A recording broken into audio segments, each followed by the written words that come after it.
let's do a recap. So I like to think of this chapter, mainly for the mainstreamers, this is the prerequisite knowledge when you walk into Year 11 methods. That's what I pretty much look for.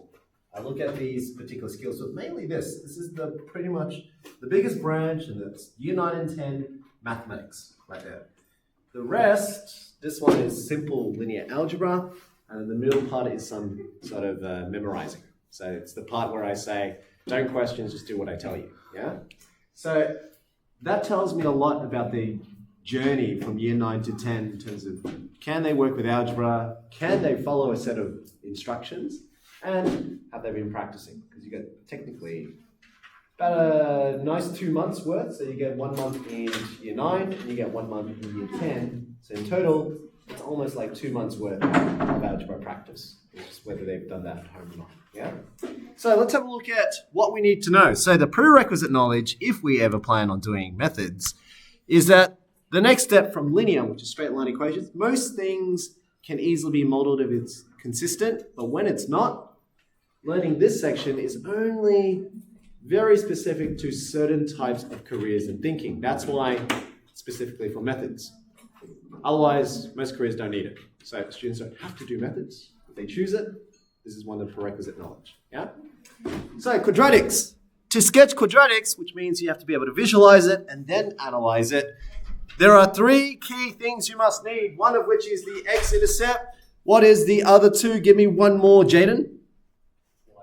Y-intercept. So this one here is the y-intercept. And to find the y-intercept, how do you do that? You let what? Sandy? That's right. You let x equal to 0. So you let x equal to 0. So this is one part of the graph that you must have. And then you also have the second bit, which is x-intercept, which already I've got the details up there. What's the middle one? What's the last one? Yes, Violet. Turning point. Very good. So the turning point, notice a point has an x and a y coordinate. Let's recap our knowledge on finding the turning point. So to find x, I gave you a formula. I gave you a formula to work out x. What was that formula again? Yes, Raha? Very good. To find the x coordinate, we would say x is equal to negative b over 2a. And that's based on the fact that b is coefficient of x and a is coefficient of x squared. But that wasn't the only way to find your turning point. There was also another method. What was the other way?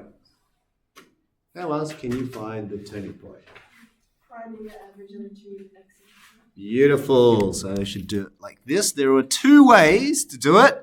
You can find the average of the 2 x-intercepts because the graph is symmetrical. So if they're symmetrical, the turning point must be at the middle of your x1 and x2 intercepts. Okay, so it must be in the middle. That's if you have 2. If you only have 1, well, that must be the turning point. That's the only way that you have an x-intercept. And if it's 0, well, then you're going to struggle with that technique. Won't actually find. The caveat is, what if it's above the x-axis? You don't get any x-intercept. So how do you then find the middle? That method won't work. Yeah. So that leaves us with, once you find the x coordinates, how do you then find the y coordinate for both scenarios? So for both scenarios, if you wanted to find y, how do you find y? So both of them will only tell you how to find x coordinate of the turning point, but how do you then find y? What do you do? Yes, Mark? You sub x in and then solve for it. Yeah, beautiful. So the equation is here. It says y equals to whatever x is, and if you found x, sub it back into the equation.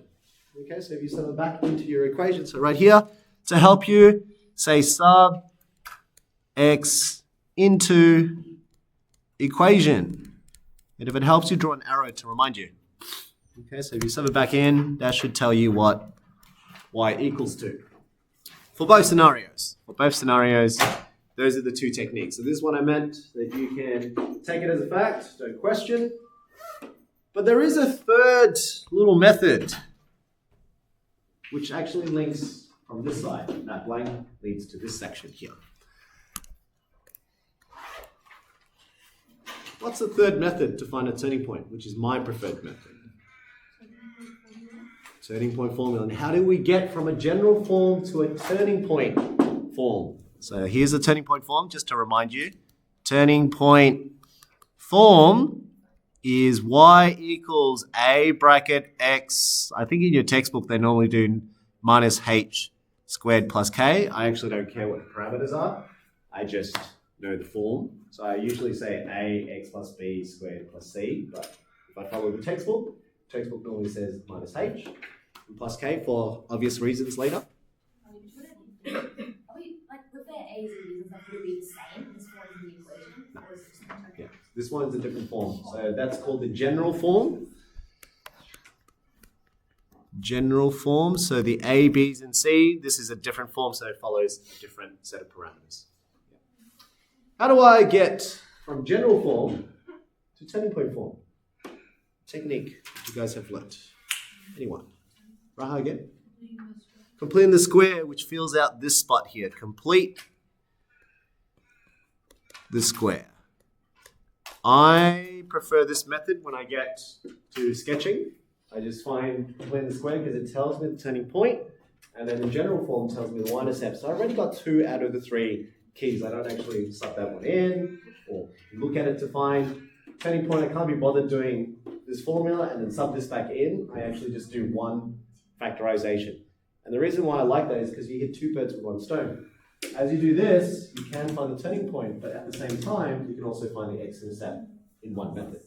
See what I mean? Whereas if you do it this way, you do all this algebra, you only find the x-coordinate and the y-coordinate, but then you still have to solve for the x-intercept afterwards. So for me, efficiently, completing the square seems to do the job, yeah, for both of them. So complete the square was one of the key ones which most students in mainstream find it really hard. This is exercise 5F, 5I. Okay? All right, so let's break it apart. We had, I shouldn't have read, I'm missing one more circle actually. There is one more circle I forgot. Draw another circle somewhere, or just draw another arrow somewhere. Find x-intercepts. Yes, we can complete the square. Actually, it should have been here. Oh, my bad. Sorry. Move that, complete the square. It's this one. It's this box. My bad. You guys can swap it around.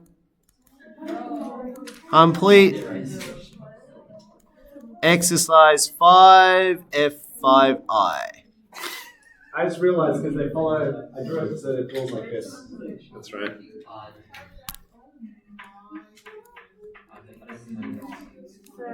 Yeah. Yes. Oh, you might be lucky. There's a few more.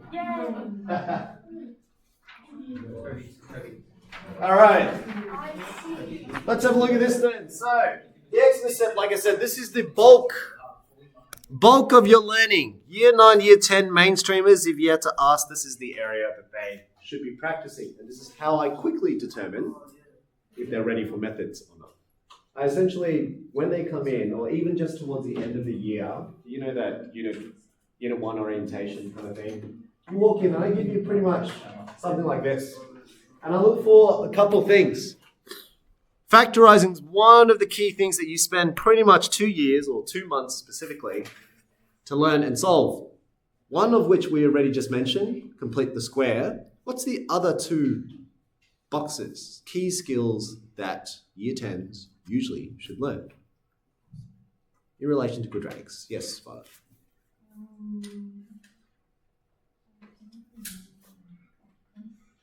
The cross, very good. So it's called the cross method, as it is. You got the cross method or grouping method.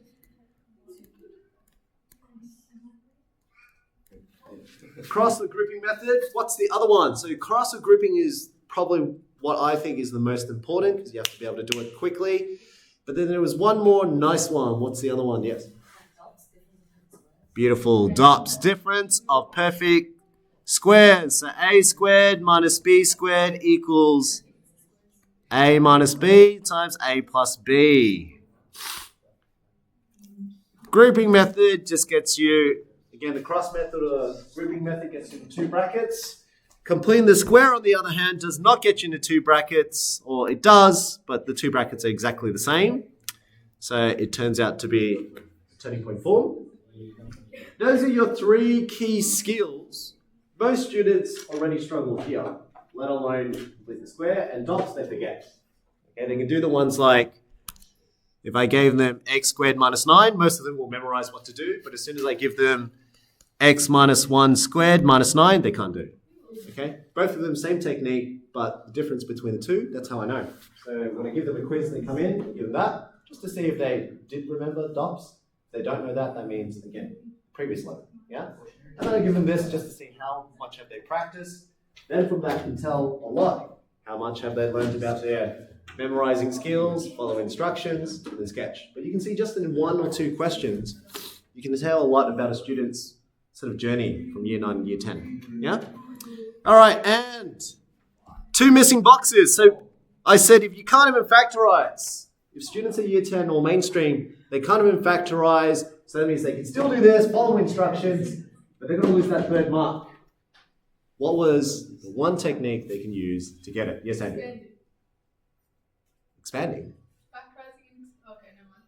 No, to find the x-intercept. So we're trying to find x-intercept.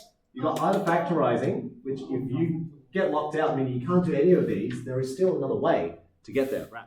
Null factor law. Null factor law requires that you have to be able to factorize to begin with. So you need 2 brackets, it needs to equal to 0. So null factor law is down here. You need them to be in 2 brackets to equal to 0. So 2 brackets multiply to each other gives you 0. So null factor law is down here. What is that? Other technique. If you fail, you can't do all the factorizing, there is still this one little technique you can do, Sandy. Yeah. The quadratic formula, which we recently did, x equals negative b plus minus square root, b squared minus 4ac all over 2a, is your saving grace. So even if students couldn't do all of this for the last 2 years, and they happen to choose year 10 methods, they're not going to fail the exam had they just still practice. They can still do from minus that, sub-zero in. They can still follow a set of instructions and not question, just do. And they can use a formula, which is usually given on exam. Okay, so it means a student who cannot sketch at year 10, it tells me they're just not practicing. Because there's so many opportunities there for you to actually sketch a quadratic equation. You only need 3 things. Mullet. Oh, sorry. Very messy. Let me write that again. That looks ugly. Quadratic.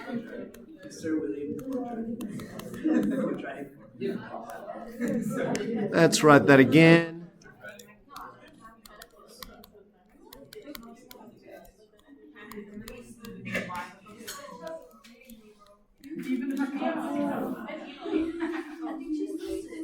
Cross method, grouping method. How's that feel? Good. I'll pause the video. There is one thing I'm missing. What have I not covered so far? Up until this point, I've covered pretty much chapter 5, chapter 7 there. What am I missing? Shh. What am I missing? Still one more. Because that one more leads into then year 11 stuff. So all year 10 stuff. Holding the parabola. Well, that is part of doing this. The discriminant. The discriminant. This part here.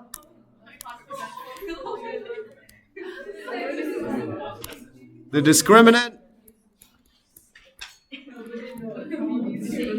leads into year 11 methods. Study of year 11 methods, that's the beginning. But everything else is revision. Okay? So as you're looking at that, where are your gaps? As you're thinking about this course so far, where are your learning gaps? Are you okay with cross method, exercise 5D, 5E, 5G, cross method null factor law, DOPS, which is pretty much 5B there, and expanding as well, so 5A, 5B really. 5A, 5B, 5F, 5I, 5F, 5I, and null fractal is 5G underneath, but you can see where are your learning gaps? And that's where you focus on. Those are the skills that you need to sketch a quadratic. The sketching bit is chapter 7, so no matter which way you do it, whether you use cross method, dots method, completing the square method, or quadratic formula method, that's pretty much chapter 7. Yeah, so chapter 7 is just getting those 3 points. And you can get those 3 points. These two have only 2 methods. That's one method, 2 methods here. And here you have a variety of methods. You got 1, 2, 3. Yeah, 3 methods to find the x-intercept. And that's why you have so many 3 different exercises in chapter 7 to do the same thing. Yeah? So today's lesson, I'm going to go through one example or 2 examples of doing this method. So we've done this one first, then we did this one next after completing the square, and now we're doing this one.